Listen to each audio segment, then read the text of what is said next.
One of the most common issues on HBO Max is the "Oops, something went wrong" error message. This problem can occur anytime on the platform while watching a movie or browsing the library. Usually, this problem occurs when you have a slow or unstable connection. However, it is also possible that HBO Max's servers are experiencing technical issues or the version you are using has an underlying problem. To help you out, I'm decided to make a guide for fixing the "Oops, something went wrong" error message on HBO Max. Let's jump right in. Method 1. Check HBO Max servers. Before making changes to your end, the first thing that you should check when you encounter error messages on HBO Max is its servers. Being an online platform, HBO Max relies on its servers to keep its platform accessible to all users. To check the status of HBO Max, you can use third-party sites like Downdetector, which gives information about the current situation of HBO Max's servers. If the servers are down, the only option you have is to wait since server-related issues can't be addressed on your end.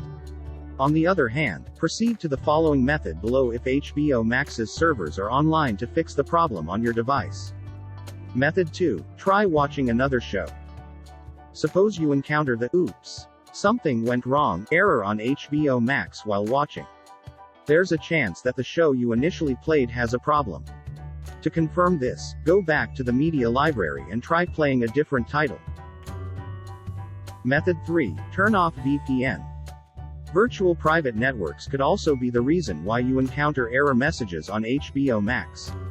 Some VPNs don't work that well while protecting your data and causes delays and interruptions to your network. If this happens, HBO Max may struggle to load the movie or TV show you are trying to play since it can't connect to the servers. To fix this, turn off your VPN first before using HBO Max. Method 4. Relog in to your HBO Max account.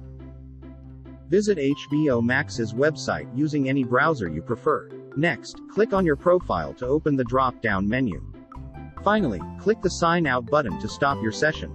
After signing out of your HBO Max account, wait for at least 2 minutes before logging back in to reset your user data. Try watching another movie or TV show on HBO Max to check if the error message would still occur. Method 5. Clear your browser cache and cookies. Browsers store temporary data on your device, which are used to load websites and their contents faster. These data are called caches and cookies. However, caches and cookies accumulate over time and could slow down the performance of your browser. If this happens, the websites you visit may run into errors since they cannot function normally. To fix this, follow the steps below to clear your browsing data. Method 6. Clear HBO Max app cache and data. Firstly, open the Settings app. Then, tap on Apps and Notifications. Next, select HBO Max from the list of apps. After that, tap Storage and Cache. Lastly, start by tapping Clear Cache, and then you can choose Clear Storage. Method 7. Update HBO Max. HBO Max releases timely updates on its application to ensure that bugs and other glitches are getting patched. Newer versions of the app also include optimizations, enhancing the platform's performance to improve your overall experience. After updating the app, go back to the media library and check if the "Oops, something went wrong" error message on HBO Max would still occur. Method 8. Reinstall HBO Max. If the update could not fix the error, we suggest reinstalling the HBO Max app on your device. This way, you'll be sure that the app is installed correctly and that there are no corrupted application files.